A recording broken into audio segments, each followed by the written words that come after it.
right, well, good afternoon, everyone. Just have a few items at the top, and then I'll get right to your questions. First, on a topic that I know all of you are following closely, the Department of Defense continues to closely monitor the situation in the Middle East. As you've heard Secretary Austin say, the U.S. remains intensely focused on de-escalating tensions in the region, while also remaining focused on securing a ceasefire as part of a hostage deal to bring all of the hostages home and to end the war in Gaza. Now, during a phone call on Sunday to Israeli Defense Minister Yoav Gallant, the Secretary reiterated the United States' commitment to take every possible step to defend Israel and noted the strengthening of U.S. military force posture and capabilities throughout the Middle East in light of escalating regional tensions. Reinforcing this commitment, Secretary Austin ordered the USS Abraham Lincoln Carrier Strike Group, equipped with F-35C fighters, to accelerate its transit to the Central Command area of responsibility, adding to the capabilities already provided by the USS Theodore Roosevelt Carrier Strike Group. Additionally, the Secretary ordered the USS Georgia guided missile submarine to the Central Command region. These U.S. military force posture adjustments are designed to improve U.S. force protection, to increase our support for the defense of Israel, and to ensure the United States is prepared to respond to a wide variety of contingencies. During their call, Secretary Austin and Minister Gallant also discussed Israel's operations in Gaza and the importance of mitigating civilian harm, progress towards securing a ceasefire and the release of hostages held in Gaza, and our efforts to deter aggression by Iran, Lebanese Hezbollah, and other Iran-aligned groups across the region. Switching gears, Secretary Austin hosted Brunei's Minister of Defense, Penin Halbi, here at the Pentagon earlier today. They discussed the defense partnership between our two nations and celebrated the finalization of key agreements to enhance logistics and security assistance. Both leaders emphasized their commitment to strengthening U.S.-Brunei ties and to supporting their shared vision of a free and open Indo-Pacific. A readout of the meeting will be posted to defense.gov later today. And finally, the department announced yesterday the launch of the DoD Housing Feedback System, an initiative designed to enhance transparency and accountability in DoD privatized military housing. The system opens an additional high-visibility communication channel for active duty service members and their authorized dependents living in privatized military housing to submit public feedback related to the condition of their current housing unit and to receive a response from their privatized landlord. The system is intended to augment, not replace, existing processes for submitting maintenance work order requests. Privatized military housing residents should continue to submit work order requests through their community's property manager or other regular channels to receive corrective action for maintenance issues. The Department of Defense has a moral obligation to ensure that the spaces where our service members and their families live are healthy, functional, and resilient. This new feedback system is a critical step to ensuring transparent and timely responses to occupants' concerns and aligns with Secretary Austin's priority to take care of our people. And with that, I'd be happy to take your questions. We'll start with Associated Press. Lita. Thank you, Pat. Can you give us a quick update on the injuries in Syria? There weren't a lot of details initially. I was sort of hoping you had a bit more detail on numbers and extent of the injuries, and then I have a couple little up on your Middle East update. Sure. As you know, as we highlighted earlier, there were ongoing medical evaluations after that attack. Following the attack, out of an abundance of caution, 8 service members were transported to a separate location for further assessment and evaluation. All 8 received treatment for TBI and smoke inhalation. 3 of those service members have returned to duty while the others remain under observation. But according to CENTCOM, none of the injuries are life-threatening.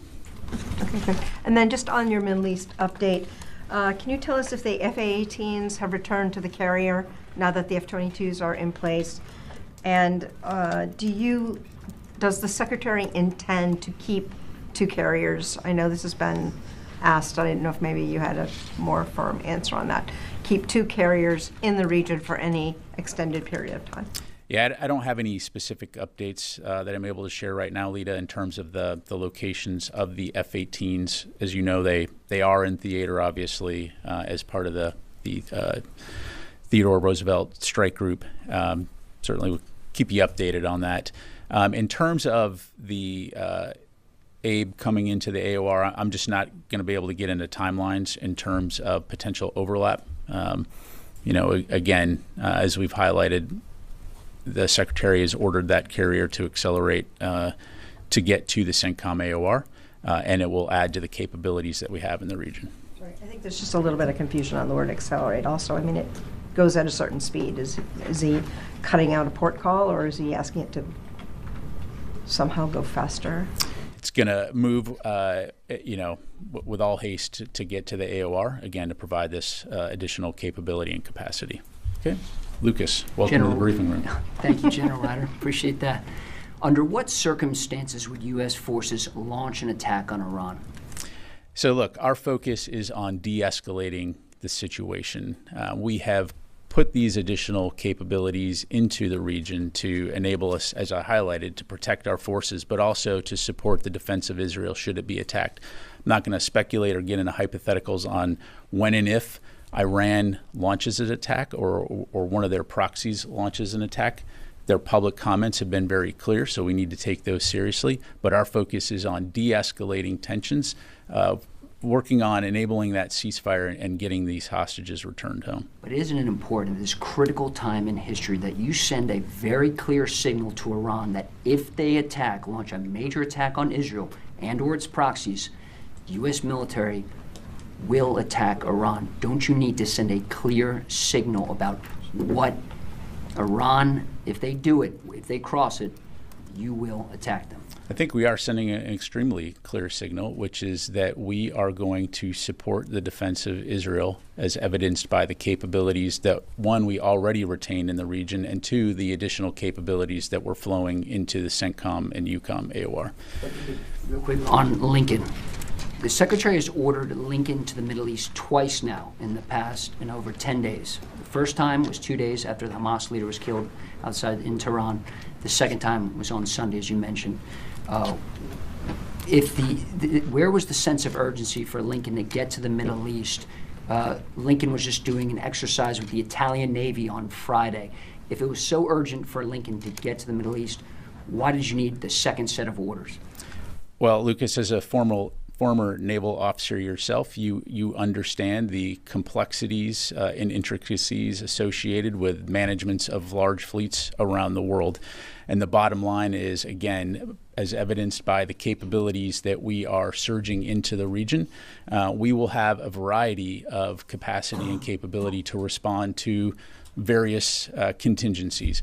Again, the focus is on de-escalating the situation, protecting our forces, and supporting the defense of Israel. And we'll continue. And this is not a Lucas Tomlinson press conference, so I'm going to go over to Idris. If you do this, launch this major attack, the U.S. military will strike back. Why can't you just clearly say that? I think we've been very clear that we're going to support the defense of Israel, and I'm not going to speculate about potential future attacks by Iran. Idris. Just a request first. I think Task and Purpose had an interview with General Vowell, OIR commander. If it would be possible to get him in the briefing room, or maybe General Kurla, to sort of talk about the force posture adjustment, I think that'd be We've very got to get the T-walls set up, though, first before we can do that. Yeah. Just on the Lincoln, though, was there a written order given to the crew of the Lincoln regarding the latest ordering or accelerating? Look, I'm not going to get into the specifics of how the Department of Defense transmit orders to its units. The bottom line is the Secretary has ordered the USS Abraham Lincoln Carrier Strike Group to accelerate its deployment to the CENTCOM AOR, and I'm just going to leave it at that. I think what we're confused about is, what does that mean? Because if you give an order saying going somewhere, presumably they're going as fast as they can. And what it sounds like is maybe this was more public messaging than an actual legitimate military order.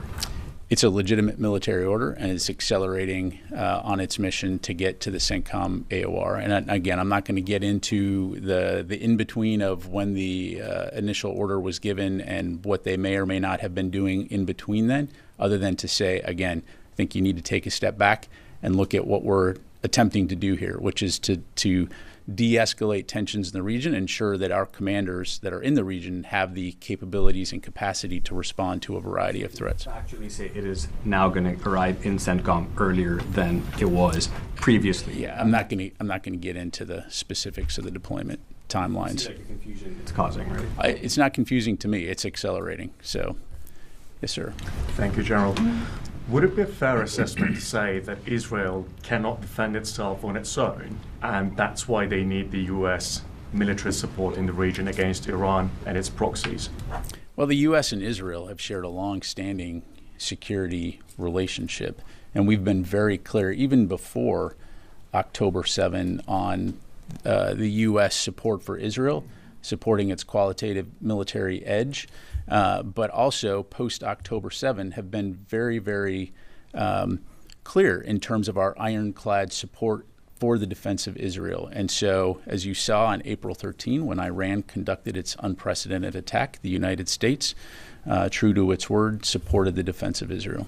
Just one more. So is this a just-in-case situation, or is this military support indispensable? Because you've got the F-35s, F-22s, F-18s, 16s, 15s, the warships, the air defense systems, the troops, everything, like, the whole 9 yards. Is this just in case or indispensable? Well, again, I'd go back to what I said at the top. And I think it's important not to look at the individual parts, but look at what it is that we're trying to do here, which is deter a wider regional conflict, prevent a regional war in a very tense Middle East, with Iran threatening to retaliate and to use potentially overwhelming force. And we, again, have been very clear in our commitment to aid in the defense of Israel. No one wants to see escalation. No one wants to see a wider regional conflict. So, hopefully we don't find ourselves in a situation of having to employ those capabilities. But if we need to in the defense of Israel, we will. And so just leave it there. Charlie. Yes, whatever term we want to use in terms of accelerating, it's still going to take a while, 7 to 10 days. I know you want to talk about timelines, but perhaps more urgently, and something that's already in the neighborhood, is the submarine. The fact that it was announced, what does it bring to this fight? It's a nuclear-powered guided missile submarine.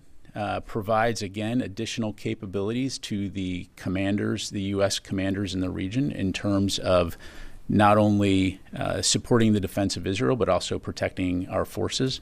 And again, the message here is deterring potential aggression. It's not unprecedented that we will highlight the movement of submarines. But again, it's important to look at this in the context of the broader U.S. military force posture in the region, which is to help protect our forces, support the defense of Israel, and again, deter aggression and aim to de-escalate the situation. Capable of carrying as many as 175 Tomahawk cruise missiles? Look, the United States military is the most powerful in the world. We have these capabilities, and again, I'm not going to belabor the point, but the goal here is to de-escalate the situation and ensure that we can support the defense of Israel should we need to do that. Janie. Thank you, General. 2 questions. On the establishment of the strategic command, does the Pentagon support the completion of the establishment of the South Korean military strategic command? And I have another. And can we expect the establishment of the U.S. ROK, integrated strategic command? Well, certainly that's a decision for the Republic of Korea to make, to determine whether or not they stand up a strategic command. As it relates to that new organization, as I understand it, it will primarily interact with U.S. Forces Korea, which is how the U.S. military interacts with the Republic of Korea. But as you know, we are close allies, and we will continue to work together very closely when it comes to the defense of the peninsula and broader regional security and stability throughout the Indo-Pacific. One more. North Korea attended Russia's advanced weapons exhibition, and Iran and China also are participating in this exhibition. What are your concerns about the expansion of arms cooperation between North Korea and Russia and the cooperation between Iran and China with Russia? Well, look, I'm not going to comment on the weapons expo per se, but we, again, closely monitor these relationships and do have concerns, particularly as it relates to Russia, as it seeks to procure arms and munitions from these countries to support its war against Ukraine. So it's something that we're going to continue to keep a close eye on. Yes, sir. Yeah. Thank you, General. 2 questions on Syria. There were reports about a drone attack on the Iranian-backed groups in Syria, which a war monitor reported that 5 members of this pro-Iranian militia killed in Deir al-Zur this Sunday. Were the U.S. engaged in this? I don't have anything on that.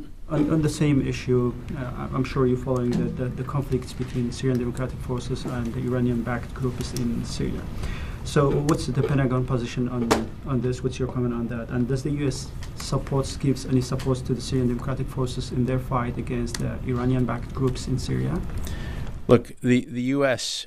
Forces that are in Syria, and our focus in Syria is on the enduring defeat of ISIS, and that will continue to remain our focus. As you know, the SDF have been good partners in that fight, essential partners in that fight, and that continues to be the basis for our relationship and our cooperation with the SDF. Their fight with the Iranian-backed groups in Syria, they derailed their focus on the ISIS mission. So do you concern when the Syrian regime forces and also the Iranian-backed forces are fighting with your partners, this will affect your mission in Syria?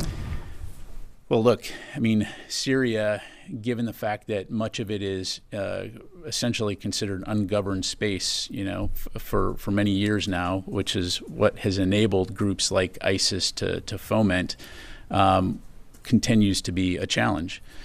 But the U.S. presence in Syria and our focus in Syria is on the enduring defeat of ISIS, and so that will continue to remain our focus. Let me go back to Joe. Thank you, General Ryder.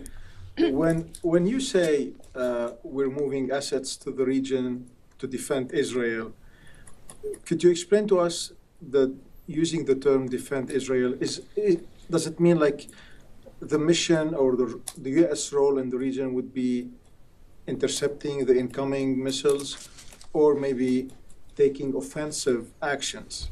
Could you emphasize on that? Yeah, look, it hasn't changed since Hamas's attack on October 7th in terms of the role that the United States has played in supporting the defense of Israel. The United States is not looking to engage in offensive operations and again, potentially spark a wider regional conflict. Our focus is on de-escalating tensions, and that's been a focus ever since Hamas brutally killed 1,200 Israeli citizens and took over 250 hostages. And so we will continue to stay very focused on that. But as what you saw on April 13th, when Iran conducted its missile and drone attack against Israel, demonstrated the types of activities that Iran is considering.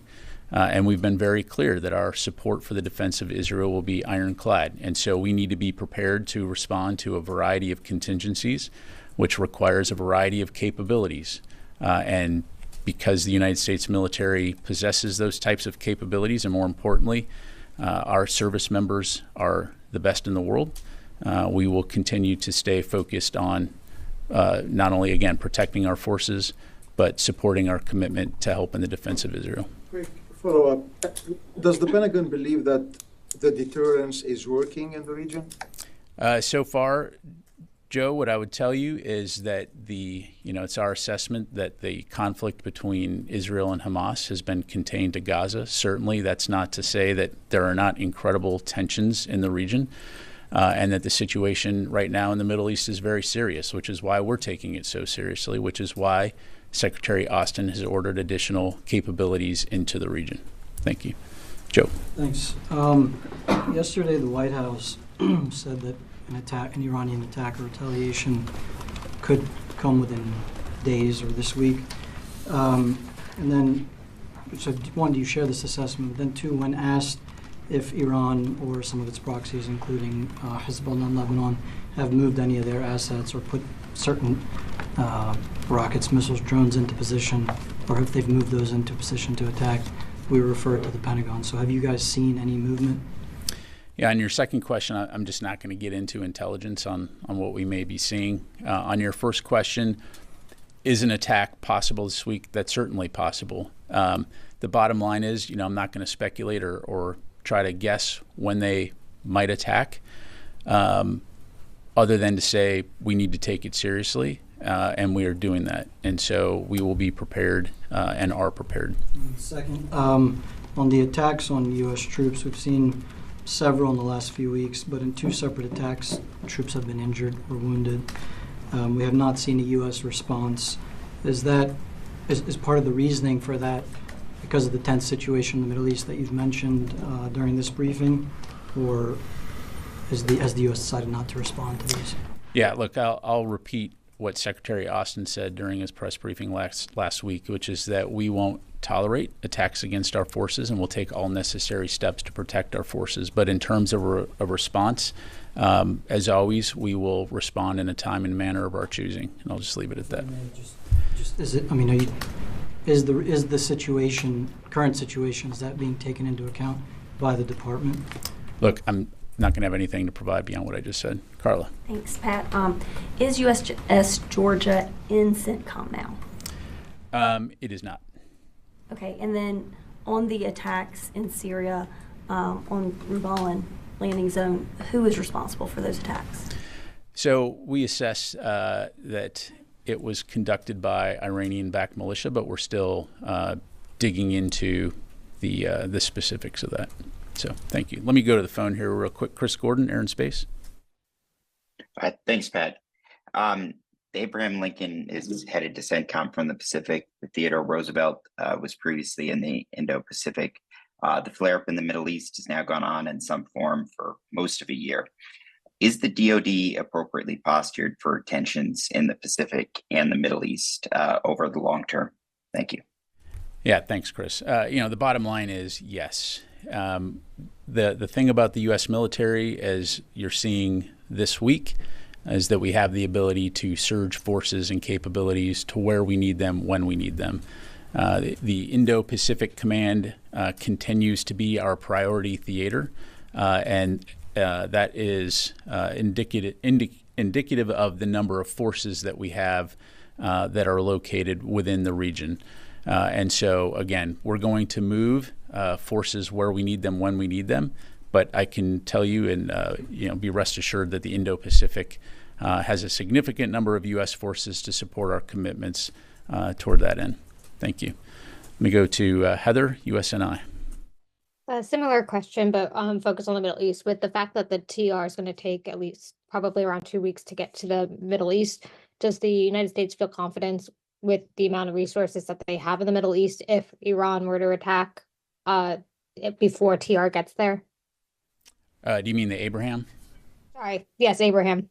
Yeah, I mean, again, we already maintain a significant amount of capabilities within the U.S. Central Command and European Command regions. And so these additive capabilities will just make that more robust. Okay, let me come back to the room. Warren.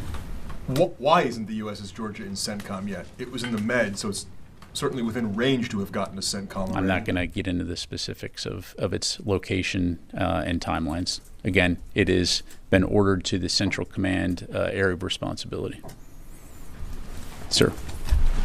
Thank you so much, General. I have a question on Afghanistan. In 2 days from now, it's going to be the 3rd anniversary of a U.S. complete withdrawal from Afghanistan and the fall of a previous government. General, what is the assessment of Pentagon after 3 years over Afghanistan? Is the ISIS-K and also the Taliban or some faction of the Taliban like Haqqanis are a threat to the national security of the United States or not? So just to make sure I clarify, you're asking about the terrorist threat emanating from Afghanistan?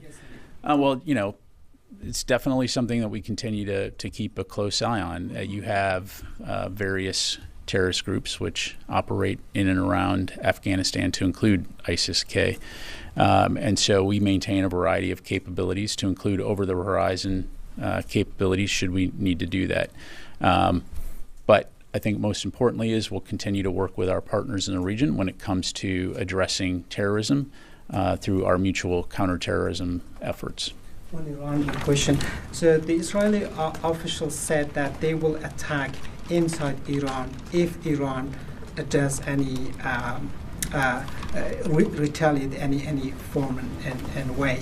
So does the United States support that the Israeli will attack inside Iran if Iran does anything? Well, look, again, I don't want to get into hypotheticals at this stage. Right now, our focus is on de-escalating tensions in the region. So, any progress on de-escalating? There hasn't been a conflict yet, so we'll stay after it. All right, sir. Thanks, sir. The counterterrorism chief of United Nations said that Europe is facing a big threat from ISIS-K. He also mentioned that the same group was involved in terrorizing the Taylor Swift concerts in Vienna last week. All these terrorists are based in Afghanistan. Is it a concern because they're also involved in the attacks on Pakistani security forces? What kind of measures are being taken to prevent the expansion of this terror group? Yeah, well, I mean, as evidenced by the global coalition to defeat ISIS, it does remain a threat. And you've seen the United States work very closely with many nations around the world to address ISIS, whether it's in Europe, Asia, and also, as you know, you've seen in Iraq and Syria. And there's also manifestations of ISIS in the African continent. So we'll continue to work with our partners and allies around the world to address the ISIS threat wherever we see it. The Pakistani security forces arrested a senior Al-Qaeda leader recently moved from Afghanistan to Pakistan. Pakistani investigators claimed that this terrorist was a close associate of its founder, Osama bin Laden. Is it a concern that Al-Qaeda is also gaining strength in Afghanistan?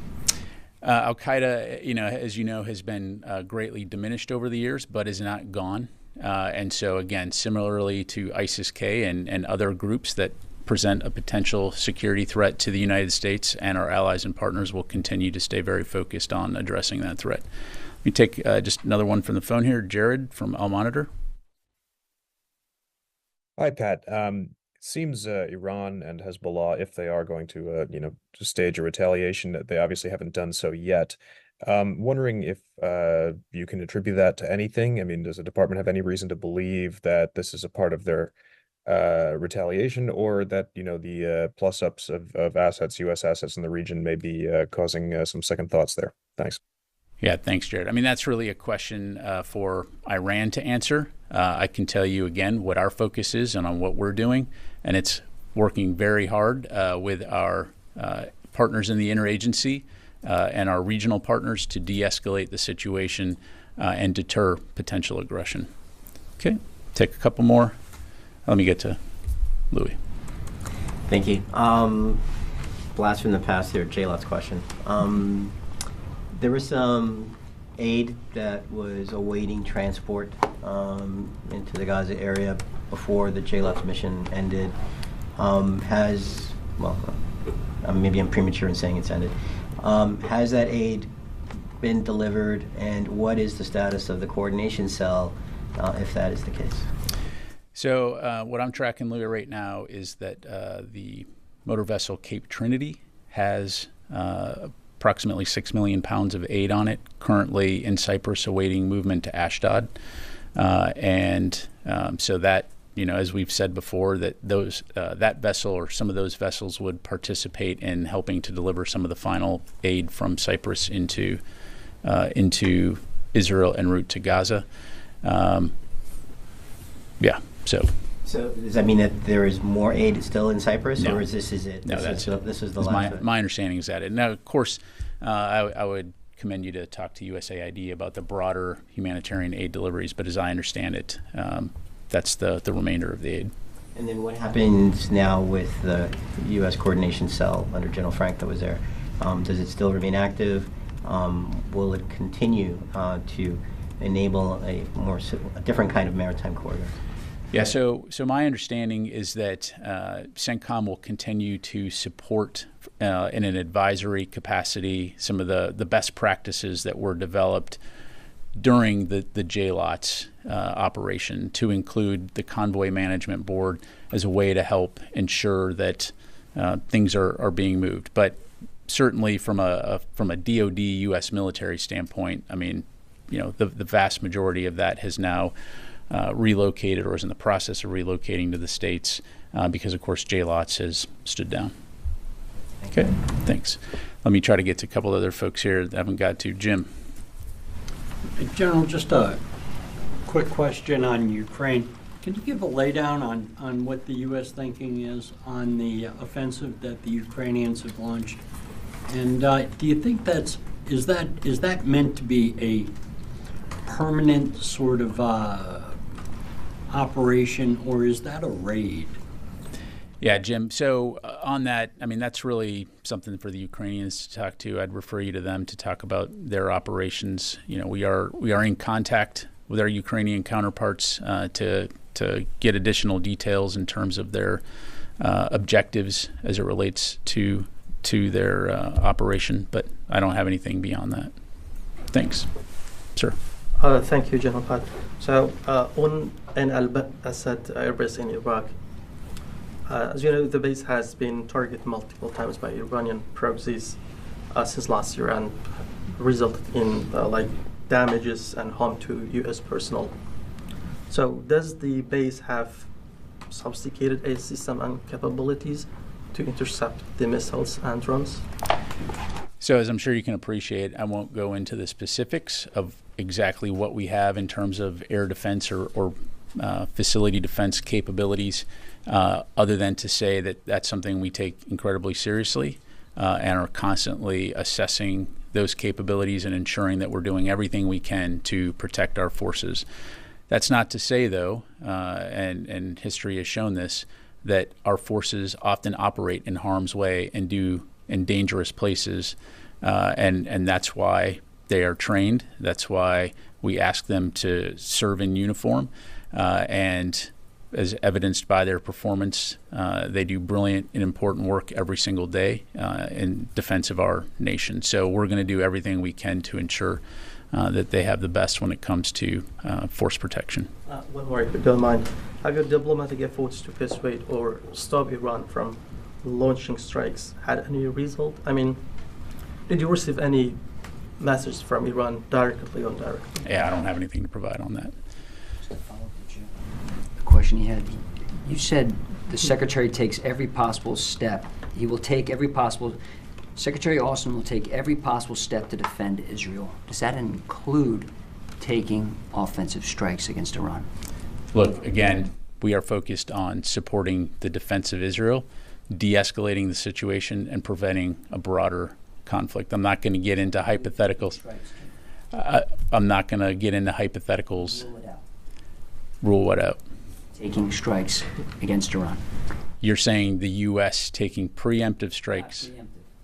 If Israel is attacked in a major So you're getting into hypotheticals. You started it with if, and I'm going to not get into hypotheticals. So there you go. Thanks. Important to be clear to Brad, I think we're being pretty clear, Lucas. We're sending significant... I'm being very clear to Lucas and Iran that we are sending significant capabilities in the region to protect our forces and support the defense of Israel and respond to a wide variety of contingencies. If you look at the strategic goal here, it's to de-escalate the situation and prevent a wider regional war. And that requires diplomacy, it requires military force presence, and it requires being smart about how we go about doing this. We're not seeking conflict. We don't want conflict. But we're going to do what we need to do to support the defense of Israel and support the protection of our forces. But again, the underlying message here is we're working to de-escalate tensions. No one wants a wider war.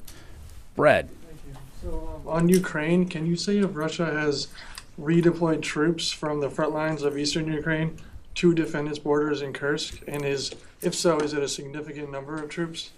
Yeah, I don't have anything to provide on that from the podium here, Brad. Again, I'd refer you to the Russian MOD. It's something that we're keeping an eye on.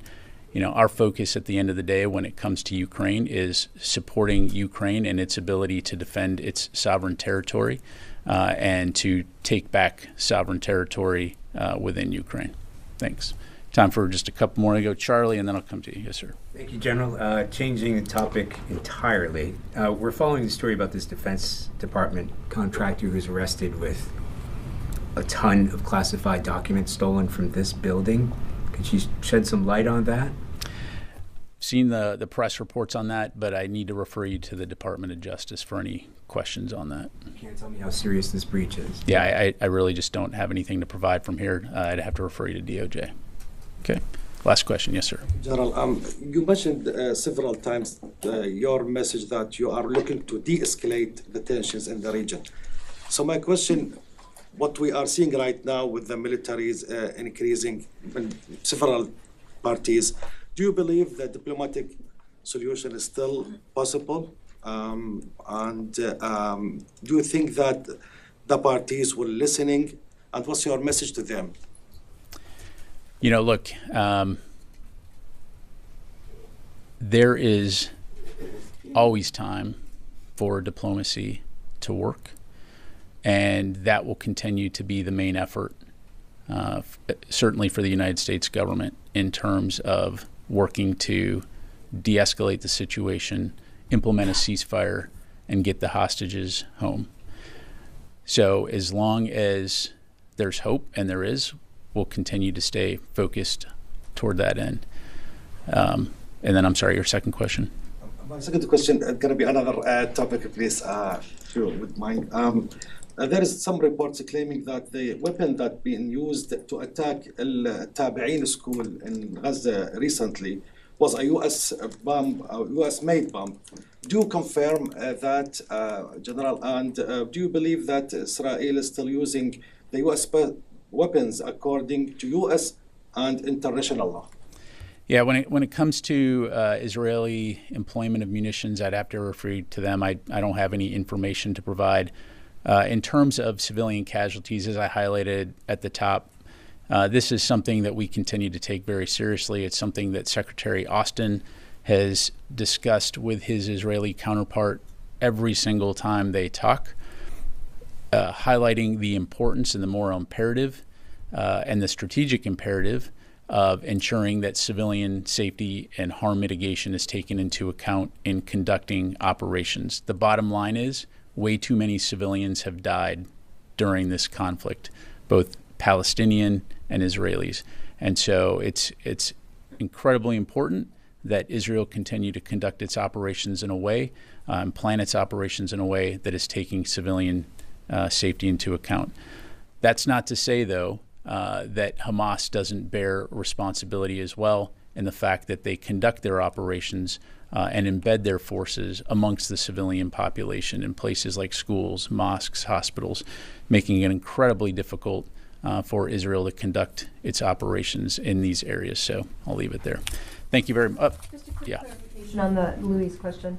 That 6 million pounds that's on the, I think, Cape Trinity, is that part of that 20 million tons that you all keep talking about, or is that in addition to it?